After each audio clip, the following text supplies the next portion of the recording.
must constantly look at things in a different way.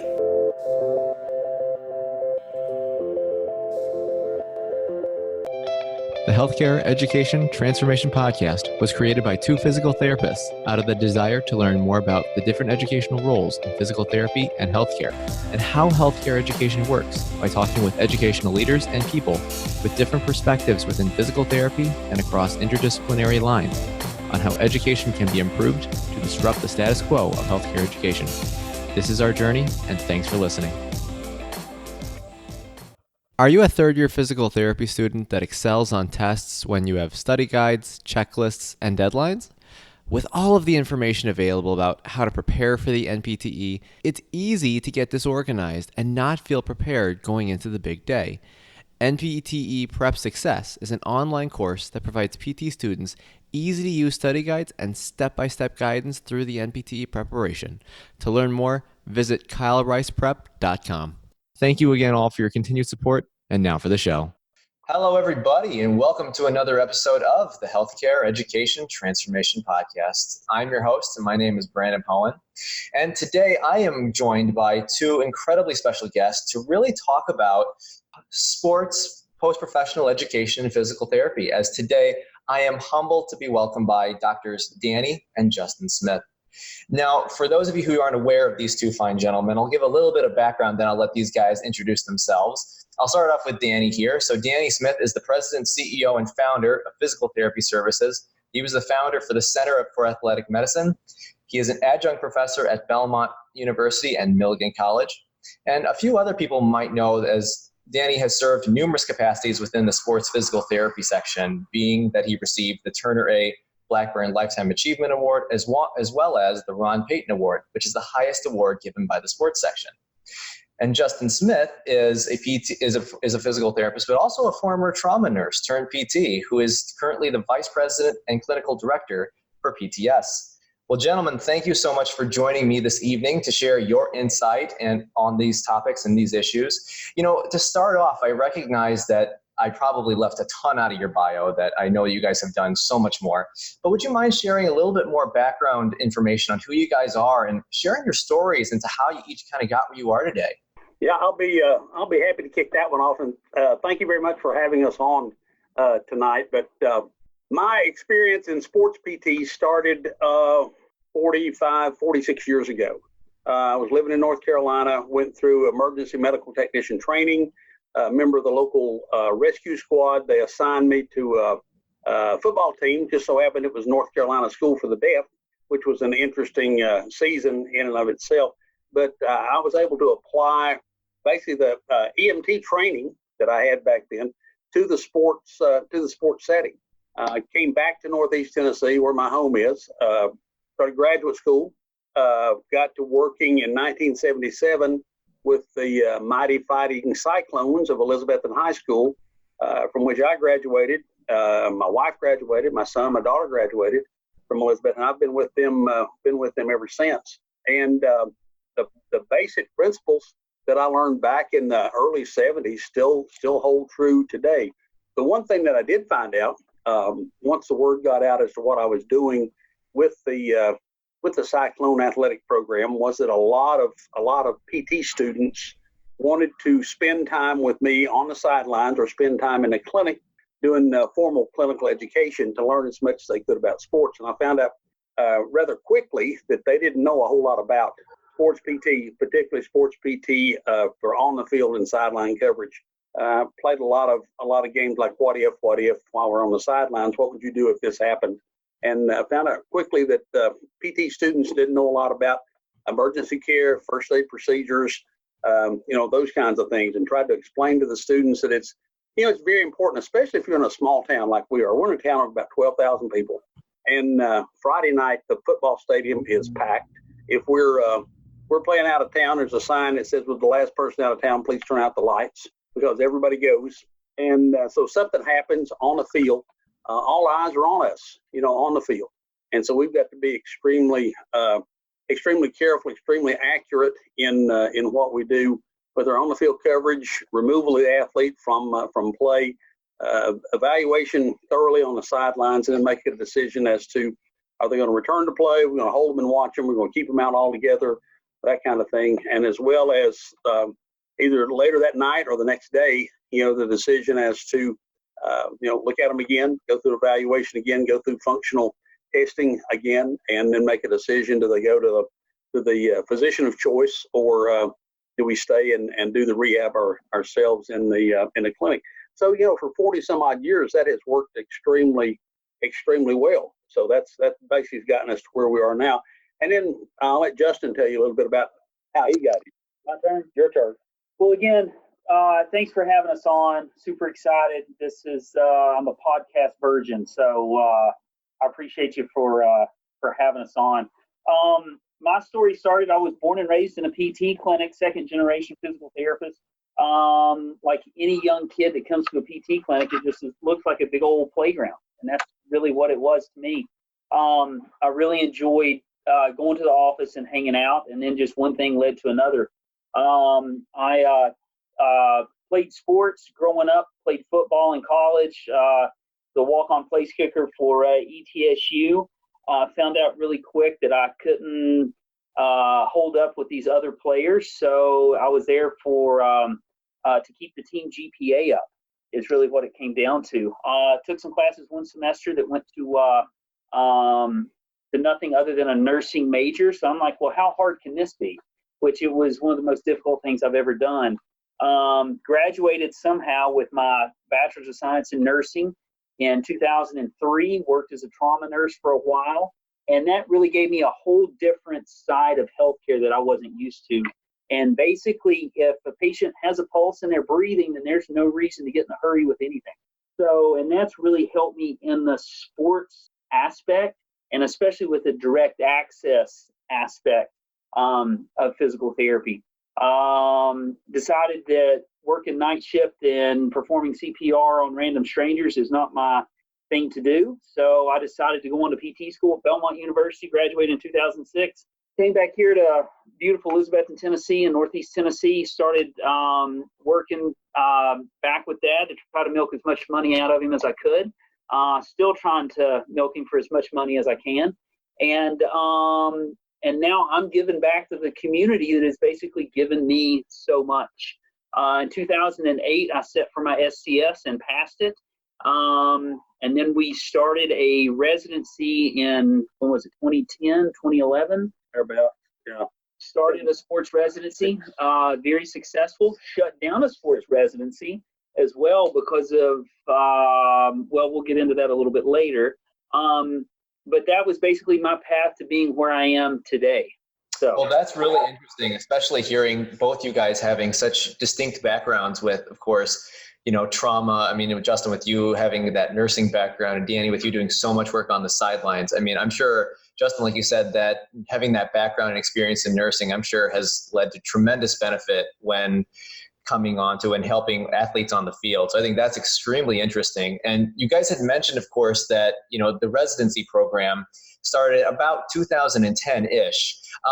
Let's kind of dive into a little bit more of how it actually all started. Like I know, Danny, you had said you had kind of been starting off with having a lot of students and, kind of observing on the sidelines and kind of turning that into a learning experience for them.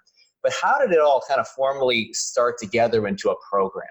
Well, we looked at some things that came through in the literature and noticed that there was a residency meeting or program at one of the combined sections meeting. And so Justin and I attended this combined sections meeting and listened to what they had to say, talked to the people that were presenting, the people that were drawing up the guidelines for a sports residency program. And they knew me, and I'd known them for a number of years. And I said, yeah, we've got a good idea about what you do, and we think your situation would be ideal for a sports residency. We talked some more, and they went into a little bit of detail, and we thought, okay, we'll give it a shot.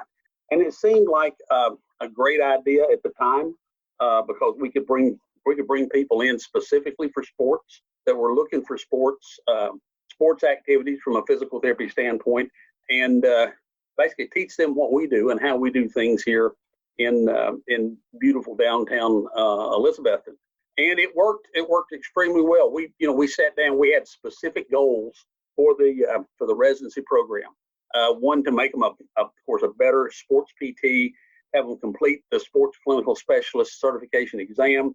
At that time, they had to complete the emergency medical response course that I was organizing for the sports section at that time, and to become an emergency medical response instructor, and also allow them the opportunity to teach on a collegiate basis. Justin and I both teach a sports injuries course to undergraduate students at Milligan College, and I also teach emergency medical response to the PT students at East Tennessee State University on an annual basis. So once that got to rolling, and then we had people coming in, a lot of direct access athletes coming in. I had seen a lot of direct access athletes prior to that, simply because I'm an athletic trainer, and I could see them as an athletic trainer. Didn't charge them for what we did. It was just a service that we offered the community. And our very first resident that came in just happened to be from Kingsport, Tennessee, town about 30 miles away. She was educated at Belmont, so we know that she had a good, strong background in orthopedics. So we brought her in and said, okay, here's what we're going to do. We sat down and had a weekly schedule for her, as the number of days she spent in the clinic, the number of days that she spent at schools, seeing athletes, talking to coaches, doing educational programs for high school kids about PT and sports PT and that kind of thing. And she did a fabulous job. She really exceeded our expectations in regards to what she could do with the kids at school. And it was a great learning experience for her. She enjoyed it immensely. And after she finished the residency program, after 12 months, we offered her a job and she took it. So then we had myself and Justin and our first resident as members of the clinic here, and she became one of our faculty members for our ongoing sports PT programs. And so the 5 residents that we've had go through, they've been very, very successful. Our first resident has since left us, and she's at home starting a family. Our second resident works she's in Hawaii. She worked with professional rowing in Hawaii. Our third resident has opened a private practice sports PT clinic in Western Kentucky. Another resident we had was hired as the first full-time physical therapist to work in Major League Soccer, and he's still working in Major League Soccer as of today. And then the fifth resident we had was she chose to go to China and work with the Chinese Olympic Committee there, and did extremely well. So basically, the goals that we had laid out before we started the program, we met or exceeded each and every one of those. And we thought that that's what we needed to do, because we were concentrating on producing clinicians, people that could conduct themselves properly on the sidelines, as well as do early intervention and get athletes back to play as quickly and as safely as possible. Well, so I kind of want to dive, Danny, a little bit more into that a little bit there, because you mentioned of course, having 5 residents, and with the first resident developing kind of a weekly schedule to kind of get a balance between all those different avenues to really prepare that resident to serve, also, between treating, but also doing sideline stuff, but also education work and community service. So right. How did it kind of was that process similar for all the other residents as well? And how did you guys kind of hammer down on those specifics to make it work?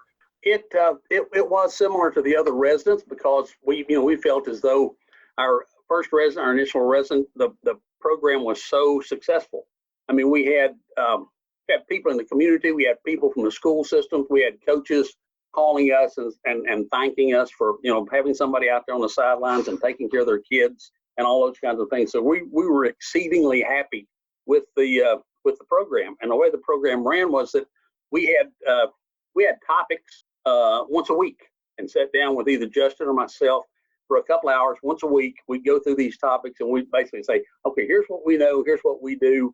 There may be other stuff out there going on that we don't know about, but still, here's what we do. So it's a good learning experience for her.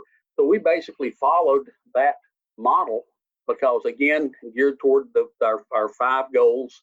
Again, the educational opportunities, again, the clinic and the community opportunities, and those kinds of things. So we thought, we felt as though we were rolling right along with the program that we had. And the thing, I guess the thing that changed around probably year 4, year 5 was that it seemed like that that APTA and other people involved in the residency program were looking more toward research, presentation, those kinds of things, and that was the other end of the world from the program that we had, because we were concentrating on clinical people who get out there and get the job done, and not people who developed hypothetical situations that may or may not work. It seemed like it was more of an academic mindset versus a clinical mindset. Exactly. And our goals that we set, like Dad was saying, our goals that we set, we not only do we reach, but we excelled with everything that the APTA wanted us to do, and then we get a hard time from the APTA or the accrediting body as to there's no way that you're doing what you say that you're doing, and then that's when things really started to unravel for us. Yeah, with our direct access program, we kept track of our direct access from our first resident on, and we're in a town of 12,000 people, and we have in the neighborhood of 700 direct access patients. That was 7 years ago. With her first year here, we had over 700 patients, and apparently someone somewhere up the chain said there's no way they can have 700 direct access patients in a town of 12,000 people, and they wanted. We keep a record. There's an individual sheet with a lot of information on it with every athlete that we see, or every individual now that comes in, whether they're an athlete or not. And they wanted us to go back and retract the names and send them copies of 700 sheets. I said, look, I don't have time to do that. To ask for something like that is absolutely ridiculous. And I think that's probably the straw that broke the camel's back, is because we completed all the recertification information, sent it to them, and said we're doing what we said we would do to start with, and we get a reply back that says that's just not good enough. We've got to have more information, and we're saying no. We're through. If that's what you want, if that's the way the program's headed, that's we're not going to be a part of it. It seemed like, from our standpoint, being a small community-based private practice, that is not the route that the APTA wanted to go with residencies and fellowships. It seemed like from our standpoint, this is just my opinion, is that they wanted it to be more university-based, larger clinics, larger corporate-based PT, and that just wasn't how we rolled. We wanted to do our thing, and we did our thing, and we did it really, really well. We're continuing to do it really, really well, but apparently it's not what the APTA wanted, which is frustrating. If we had a PT contact us now and say, I want to go through your sports residency program, and I say, look, it's not accredited by APTA, whatever. He said, well, I don't care, because I know what you're doing is what I want to do. That's okay, fine, come in, because we've got the program. We got the program laid out just like it was 6 or 7 years ago.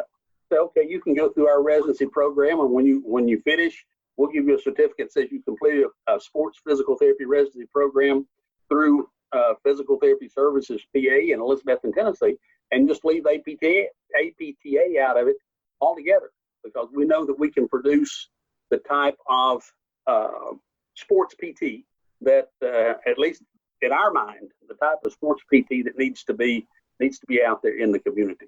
So if we could, let's expand on that a little bit. So let's go through that a little bit in terms of, what do you guys think the ideal program and the ideal method to really develop truly efficient sports PT clinicians? What do you guys think is the best way to get that done?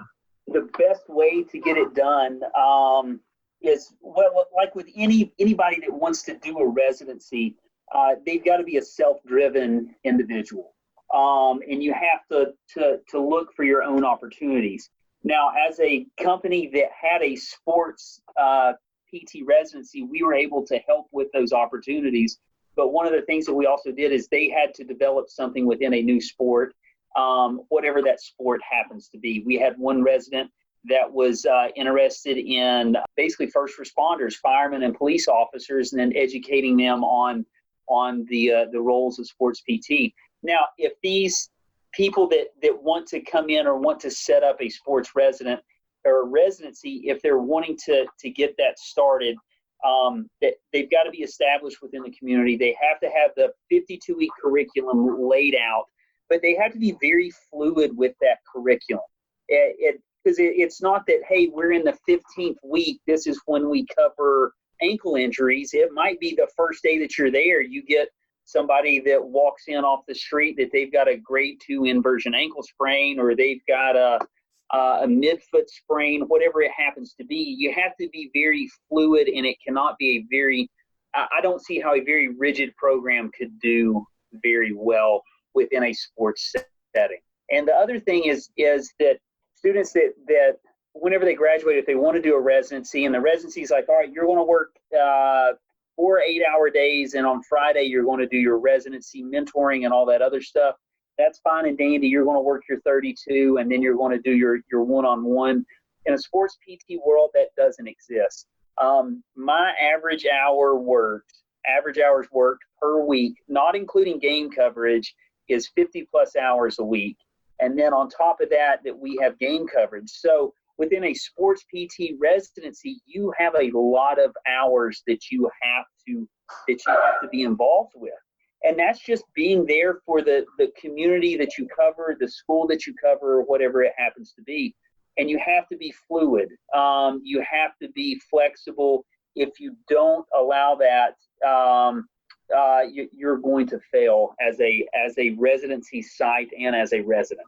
Basically, the way I feel about this situation is that sports PTs need to be involved in sports. You know, they the way we do it here, the way we had done it was that we brought the resident in June or July, somewhere like that. We'd go through a basic first aid, emergency medical response course, that kind of thing, and then we would get them involved with high school football. And high school football is, you know, it's something almost every day. Something's going on, and so we wanted to get the resident on the field doing things with the players, with the coaches, as soon as we felt as though it was safe. We never turned the resident loose without one of us being on the field with them and talking to them, just to get their ideas and how they're thinking and what they think about, and to make sure that they're comfortable out there doing it. And once you get the resident involved in sports on the field, get them the hell out of the clinic. You know, there's a lot of things they can do in the clinic. They've been in school for 3 years to learn how to operate in the clinic. You know, I really don't worry about them in the clinic, but I am concerned about them being outside the clinic, in the schools, on the sidelines, talking to coaches, talking to players, talking to families, those kinds of things, because that basically is what's built our practice to where it is today, is primarily because of what we've done with these kids over the past 40 some odd years. And now we're taking care of course of kids and moms and dads, grandmas, grandpas, aunts, uncles, everybody else. It's our best public relations activity that we do. And if this is all wrong according to the APTA folks, then fine, it can be all wrong according to them. But it's, as far as we're concerned, as far as physical therapy services, PA is concerned, this is the way it should be done. And I've talked to, you know, in the course of doing the residency, I've talked to other residents, go to major universities. You know, they take 5, 6, 8 residents, whatever. Talking to residents and say, okay, how much time have you spent on the sidelines, or how long have you been in a program? I had one resident tell me they've been in a program for 9 months. How much time have you spent on the sidelines in any sport, not just football, but any sport? And their answer was none. And I'm thinking, well, what are you doing? You know, if you're in a sports residency program from PT standpoint, and you spent the first 9 months in the clinic, you know, I'm sure you've learned something over the 9-month period of time, but it's not what we think sports PT is all about. Yeah, and we had a sports resident on a few months ago, and he went through a residency as well. And his thought was one of the hardest things that he kind of hypothesized that sports residencies have to do is really get those solid sports affiliation connections, so that those kind of learning opportunities can exist, so that, you know, everyone can ultimately succeed in that. Now, apart from, I know you guys had mentioned before, of course, building that strong sense of community and service, which of course clearly is probably a huge factor in that. But what else would you guys recommend to other programs out there that perhaps want to do more of that and incorporate more of that, but to maybe do that a little bit more effectively to benefit the residents and ultimately patients? So first, it takes a long time to get associated with a team or an organization, and we're not just talking 1 year; it's a multiple year thing. So you have to be vigilant with it, and you have to be respectful of the organization, of the coaches. You got to remember, basically, you're going at this as, this is my service that I want to provide to your athletes. So you are trying to basically sell that to the coach. Basically, why should the coach take a chance on you because you're a PT or a sports resident? Why should they take that chance? So you have to build that rapport with the coach, with the organization. The best way to do that, really, I think, is twofold. Number one is communication, whether it's text, it's cell phone. Give them a business card that says, this is my personal cell phone. If you ever have a question, text me or call me. I can help you out however.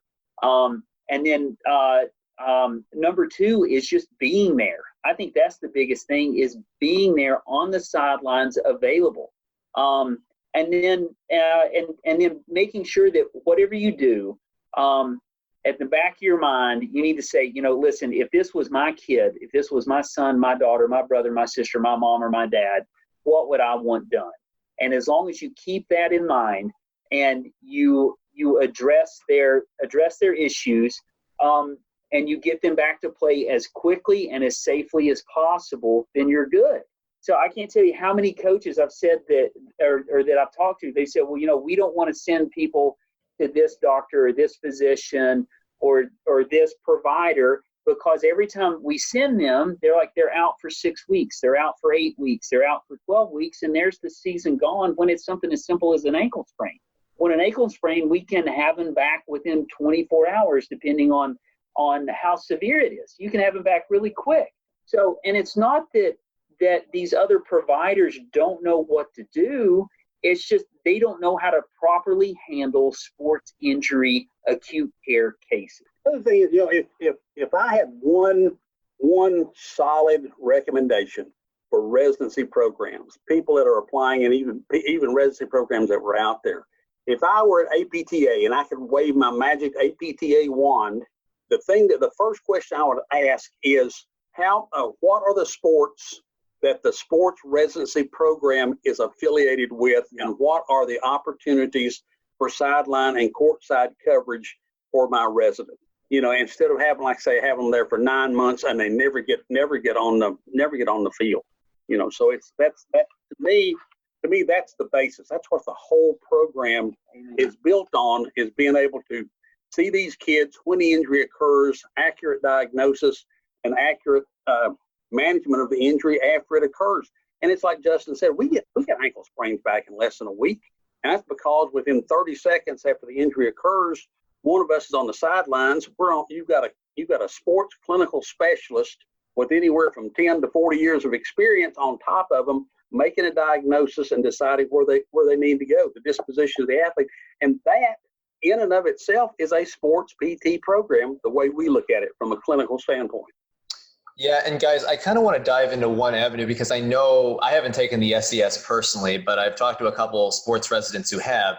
And from what I have heard, and this is at least my understanding of it, is that test is geared towards emergency management more so, and sideline management. Is that correct from your guys' knowledge as well?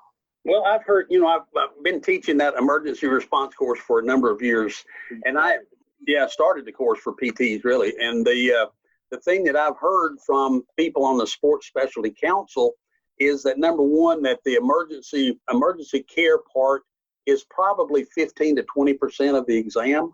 And the other thing I've heard was that any PT that is taking the exam, taking the SES exam, that had emergency medical response course that I taught, and I'm not tooting my own horn, but they said that they all successfully complete that section of the course. And we teach it basically on what I was just talking about, on the experience of being on the sidelines and seeing these injuries as they occur.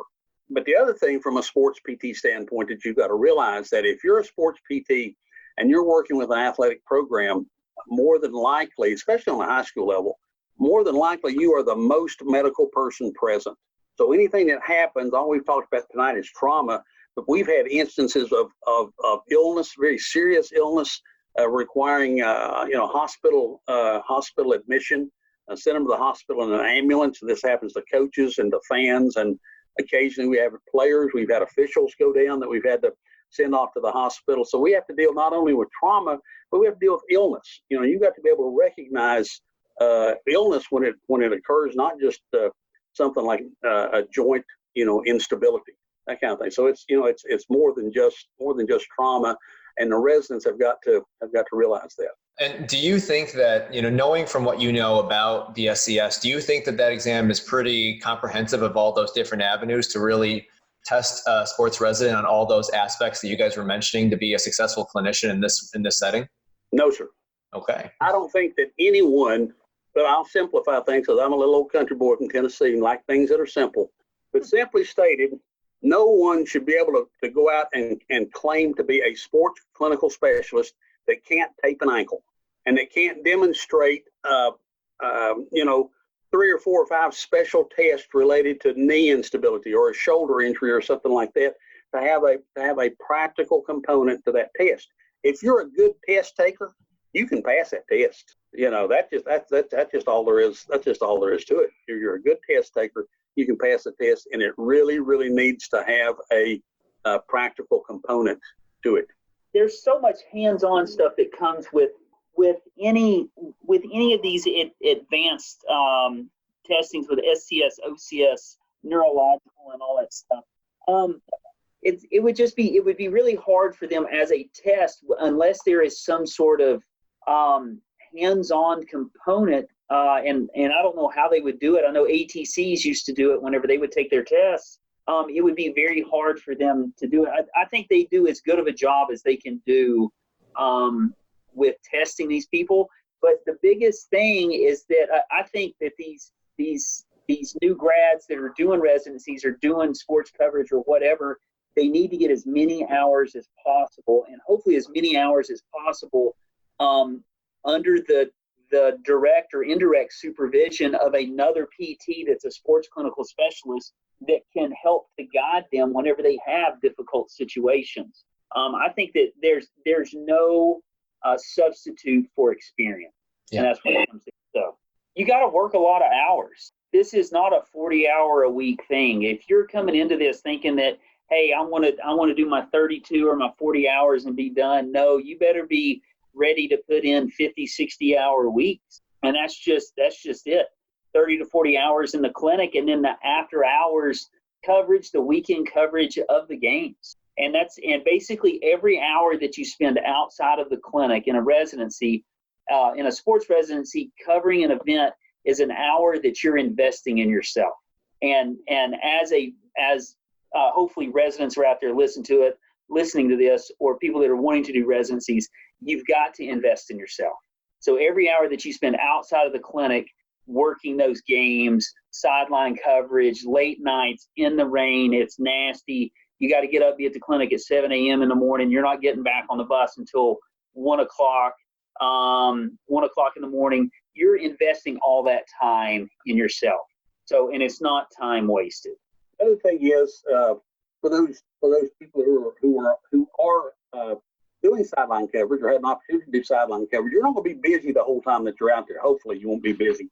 And what I have done in the past is, for example, on sidelines at football games, think about what's the worst case scenario. We have somebody that goes down, they're face down on the field and they're not moving. How do we manage that? How do I get to them? If they're not breathing, how do I make sure they're breathing? If they don't have a pulse, what do I have to do for CPR with them with a helmet, face mask, shoulder pads, those kinds of things? And I've got 3 minutes, to get it initiated, or they're gonna die. And this is the only aspect of the entire profession of physical therapy that you're involved in that you can be faced with life or death situations. And Justin and I have both been faced with that, and fortunately, knock on wood, we've not had any disastrous disastrous effects, but there may be situations out there where it's happened to PTs. If it has, I'm not aware of it. But if you're a sports PT, you got to realize that if something happens, it's up to you to take care of it. And a little sideline to that: if you're a PT, period, and not a sports PT, you got children involved in sports. People around you know that you're a PT. Somebody on the field gets hurt. There's nobody down there to take care of them. But the coach, they're going to look at you and say, "Fix them. Do something." So it's going to be expected of PTs, as a, just a member of the community, member of society. I'm a firm believer you're a PT 24 hours a day, 7 days a week. You don't get time off as a PT. I may leave the office tonight and there'll be a traffic accident right across the street that I've got to take care of, and I feel certain that I can. But there are other people out there that don't really see it that way. And so as trained professionals in sports, we've got to be able to handle those emergency situations, handle the athlete as well as all the people that are around us. And all of the residents that have completed the residency here, I would trust them to take care of my mother if she was unconscious in the middle of the football field. No, that's a good point. And guys, I want us to make a little bit of a switch because we talked a lot about post-professional physical therapy education, but let's kind of look at the other realm of this for just a little bit and look a little bit more closely at entry level, so DPT education, and knowing, of course, that there are a lot of factors that go into this between CAPT, FSBPT, and many other ones that I haven't mentioned here. But what are your guys' thoughts overall on sports requirements, sports education, as it stands now throughout kind of the U.S. when it comes to sports conditions? Because I think it depends on what school they go to and what's offered to them. We get a fair amount of students from the University of Delaware, and I know that University of Delaware is an extremely good physical therapy school. They graduate some really, really top-notch therapists. But what ends up happening, I feel is that there's so many constraints by CAPT, that there's so many hours during the day, there's so many weeks during the year that they can't get all this information in. And the only way to do it, and I don't know if University of Delaware is still doing it or not. I'd have to check with Laura Schmidt to find out. But they did. It was like an after-hours sports specialty track that they did so many hours every few nights a week or something like that. I don't know the exact details with it, but they had to do it as an after-hours thing. So I think if your orthopedics professor is more sports-minded, they will gear it more towards sports. If they're more manual therapy, you're going to get a little bit more of a manual therapy twist. I think as a general rule, I don't necessarily think that a school should necessarily be covering direct sports cases.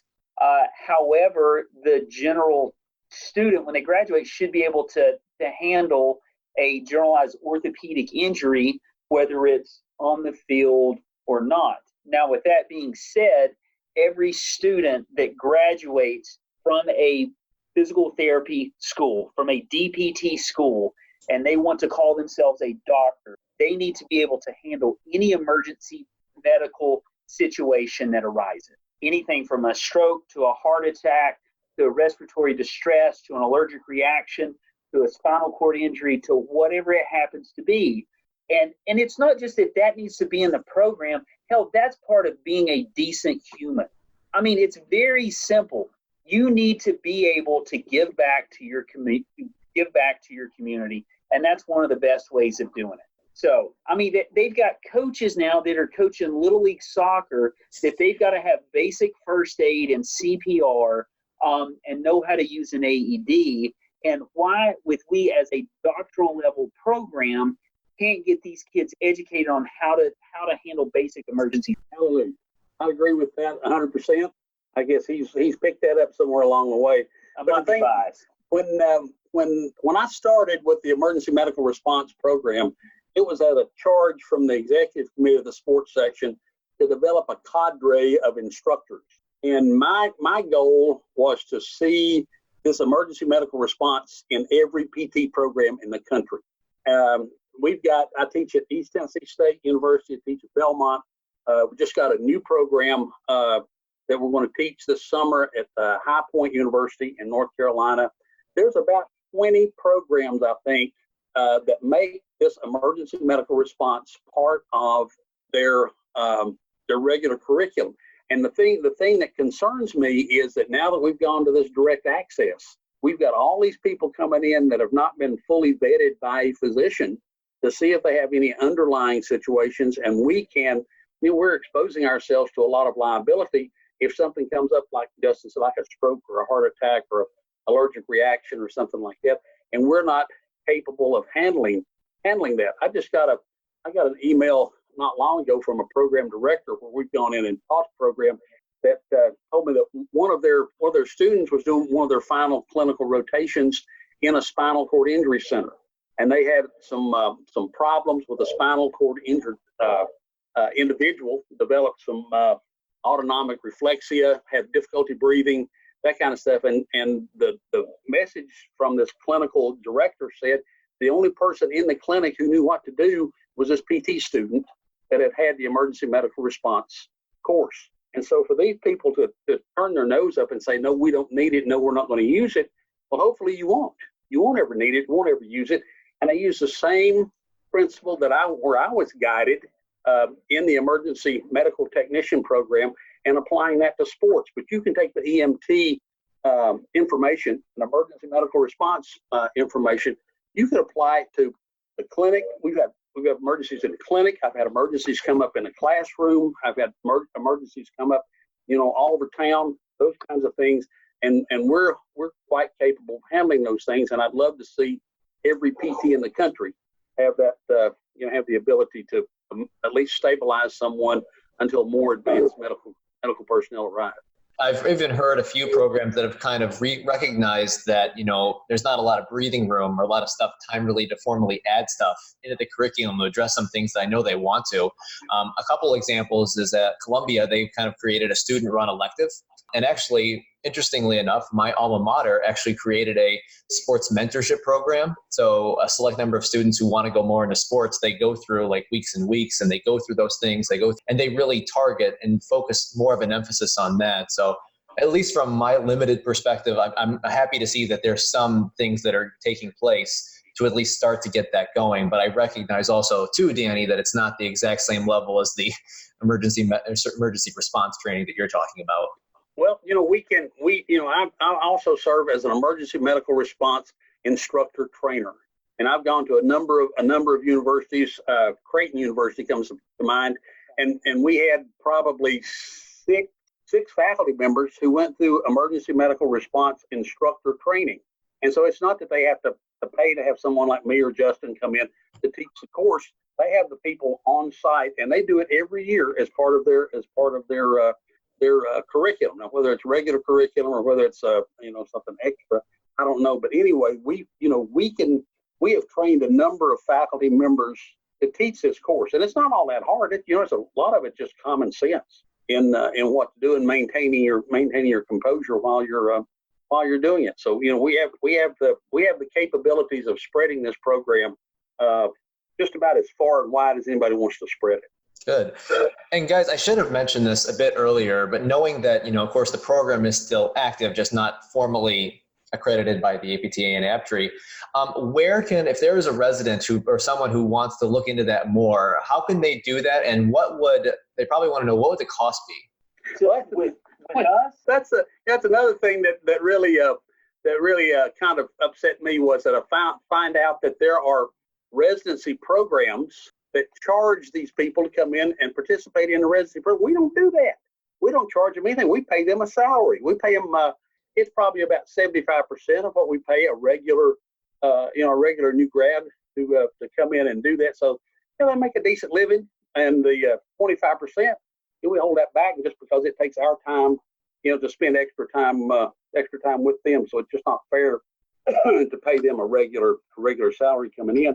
And I think the people that are charging these people to attend a residency program, I think it's rape, pillage, and plunder. It's an abomination as far as I'm concerned.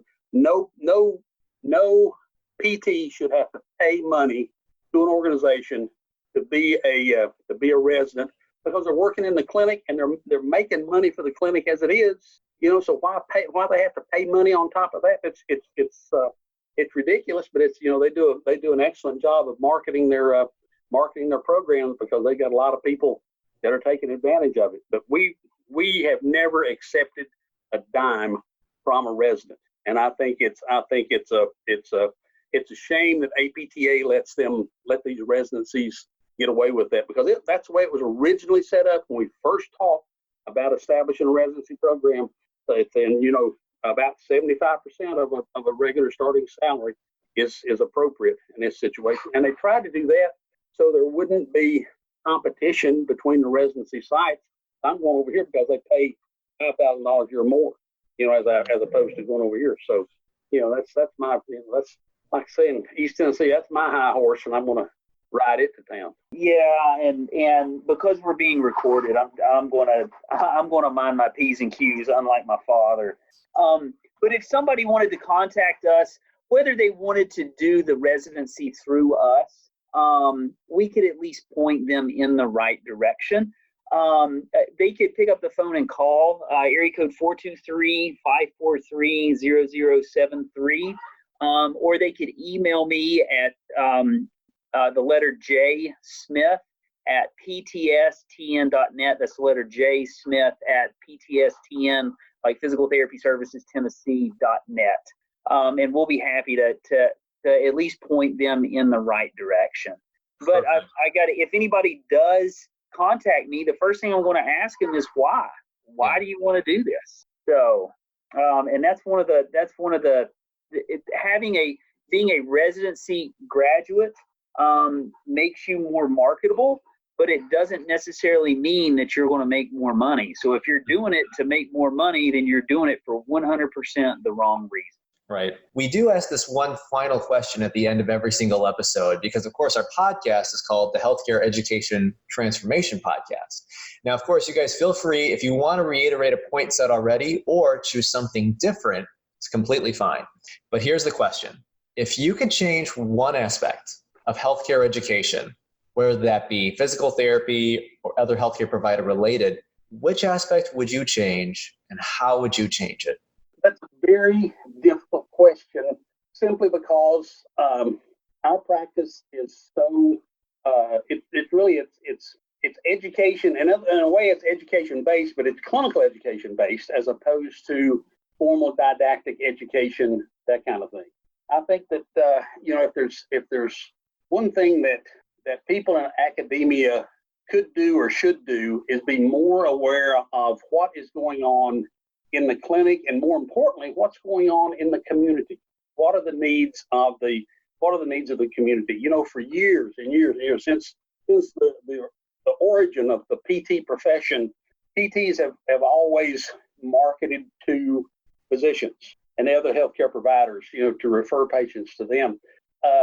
It could be that if we need to change anything in a PT curriculum, is if you're going to market, how do you market your services to the general public? We now have direct access. You market to the general public, and the general public comes knocking on your front door.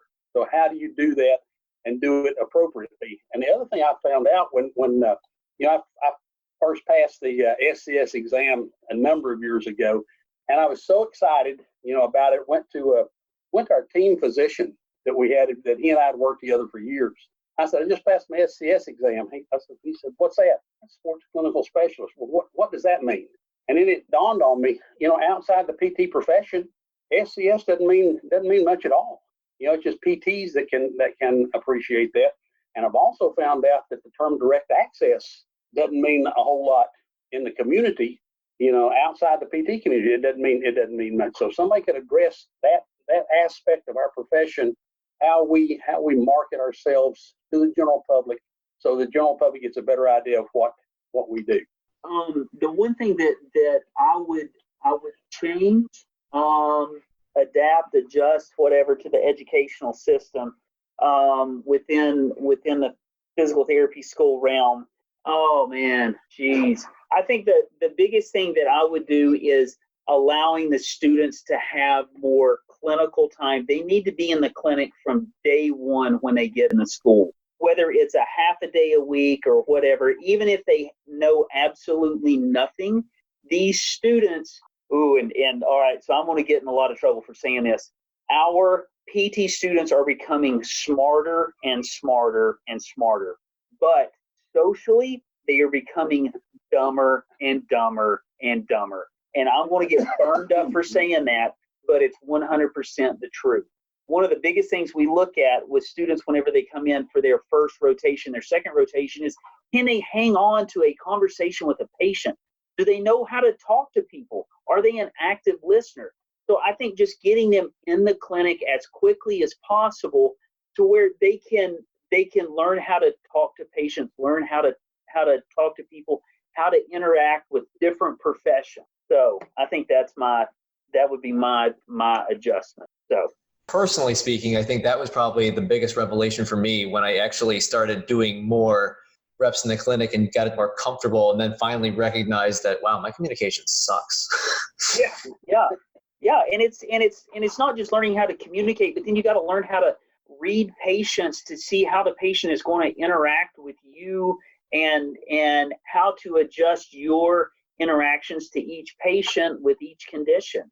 I mean, it really is. It's we're losing the art of physical therapy, and we're going more to a scientific base, and I understand that completely, but there is a huge art to what we do, and it's the only way that you can learn that art is to be able to be in the clinic as much as possible. The students that come into our office that do really, really well have done one of two things. They've either gone to a school to where they spend a lot of time in the clinic, or they've worked as a tech in a clinic before they get into school.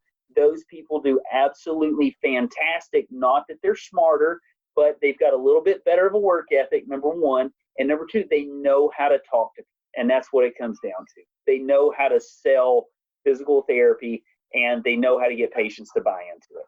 If the schools could develop some type of method to test applicants' social skills, they'd have tremendous class. You know, their class would be outstanding. But I think they put way too much emphasis on grade point average, and but we understand why it doesn't do a school much good to invest all this time and money into a student if they can't pass the board. So we understand that, but there's got to be a way that they can look past overall GPA, GRE, and all that other stuff and find people that will be good clinicians. So, yeah.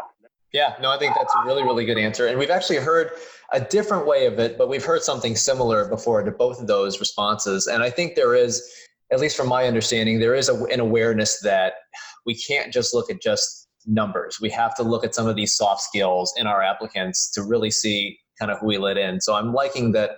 I'm seeing more of that, at least going to conferences and stuff, that is becoming addressed and talked about more. So I'm optimistic that that'll continue to move towards that. Yeah, I'd much rather see a student that spent their spare time working at Roadrunner Market as spending all their spare time in the library. Those that have to get out and deal with the public, because that's what they're going to do for the rest of their professional life, is deal with the public, whether they like it or not. Yeah, no, it's absolutely true, guys.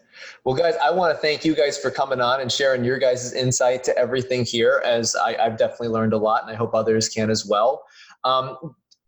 Justin, you had kind of mentioned the number and stuff if they have to contact you. Do you guys have a website as well if people want to kind of investigate a little bit more? Yep, it's ptstn.net. So PTS, like physical therapy services, TN like Tennessee.net, ptstn.net. Well, perfect, guys. And if you guys are listening and you want to check that out, just scroll down in the show notes and you'll find the link there and just click it and it'll take you right there. Well, gentlemen, again, thank you both so much for your time and insight. It's always a pleasure. Thank you, Brandon. Thank you. Access to healthcare is one of the largest issues facing both providers and patients, as millions of people worldwide lack timely and affordable access to healthcare. Anywhere Healthcare, a telehealth platform, is a simple, low-cost option for providers and patients that eliminates the barriers to access to all kinds of healthcare. To find out more, check out anywhere.healthcare, which is available on our show notes. And if you use the code HET in all caps when you email to sign up, you'll save 25% off the total cost. Thank you for attending class today, and we hope that you learned something and gained value from the content. If you'd like to schedule office hours with us, feel free to add us on Twitter at HET Podcast, on Instagram, HET Podcast, on Facebook, the Healthcare Education Transformation Podcast, and the homepage, healthcareeducationtransformationpodcast.com. And for those of you following along in the syllabus, extra credit can be obtained by liking us, sharing us, and leaving a review. Let's continue our journey up Mount Educational Success as lifelong learners.